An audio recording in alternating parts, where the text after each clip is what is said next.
Before Melissa start the conversation, let's begin with what I call a tour de table and have each of us, or actually each of you, tell us your name and why you're interested in this topic.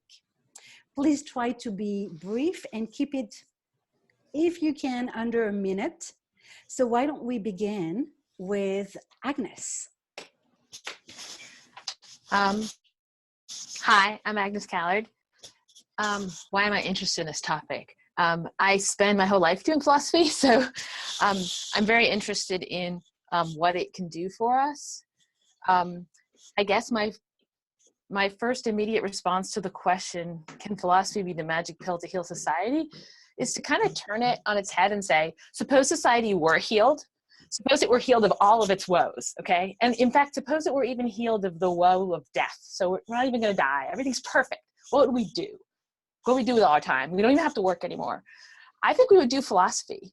I think we would spend all of our time in the kind of active leisure that philosophy is, trying to understand who we are, how we relate to one another, what the meaning of human life is.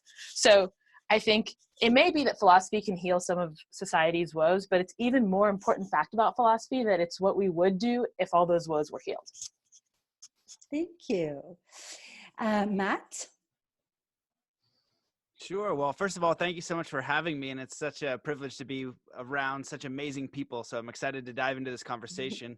And for me, I think it's just a really great topic to explore. I think that there needs to be more conversations around world peace, around coming together, around ideas that can build a better world and a better society. So it may or may not be the magic pill, but at least we should have the conversation started to see where we can take some action and make some improvement, because there's lots of places in the world that are beautiful and amazing and we're doing well. And there's certainly lots of room for improvement. So the discussion is a good start. Great, thank you. Tim? I'm interested in philosophy because I found myself alive in this very strange, mysterious process, and I don't know what it is, and I don't know what to do with it. And to know what to do with it, I kind of need to know what it is.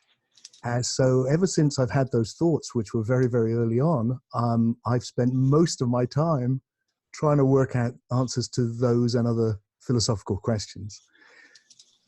So I love what Agnes said about the idea that, you know, it's that place where you'd end up. And I guess I've been very lucky to have lived my life in that place. And why it matters so much, I think, is because what I see is that everything we do comes from what we think life is. And you can see that if you have a religious mindset, you may think it's this, and it will lead to certain ways of behaving. If you think it's a scientific mindset, it will be different. There's many different ways you can approach it. So what I think is that what we see is the possibilities in life and how we can deal with the problems we face are very much conditioned by the philosophies we have, and everyone has one. It's just that unless you inquire, you have the philosophy you were born into, and you just think that's common sense. But once you have a sense of history and you have a sense of different ways of thinking, you realize there's a million ways of looking at what this is that we're in, this strange thing. And I can't think of anything more important or more intriguing. Great, thank you. Gordon, would you like to tell us who you are and what you're interested in this topic? Yes, I'm Gordon Marino. I've been teaching philosophy for about 30 years, and so I have a natural interest in it, but I have a lot of questions. I see philosophy as a search for wisdom, not knowledge, and how to live. And I think it was Seneca said that if you don't return a better person from studying philosophy every day, you're wasting your time. So I have a very practical approach to it in that sense. But I also noticed that with kind of the death of God, with the secularization of humanity, at least in the West here, there's a sense of people turning to philosophy for that something deeper. They don't want anything to do with God, but they want to keep that something deeper. And, I have certain skepticism about that issue, and so I might be a little on the skeptical side of it a little bit. But I think there's also a search for fresh vocabulary for thinking about our inner life.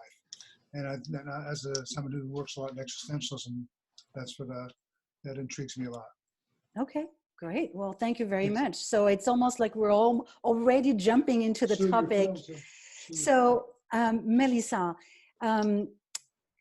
what I love, the reason why I love this question, can philosophy be the magic pill to heal society, is because it actually, it says something about healing society, right? It answers, and I think we're going to all agree that the reason why we need to heal society is because we all, or most people, feel stressed, fearful, anxious, and even angry.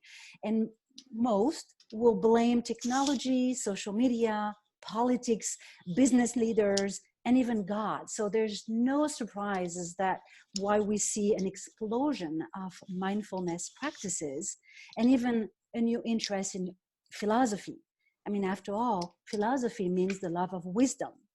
So why don't you, Melissa, takes us into that conversation, and feel free to start by telling a little bit more about who you are and what you're interested in that topic.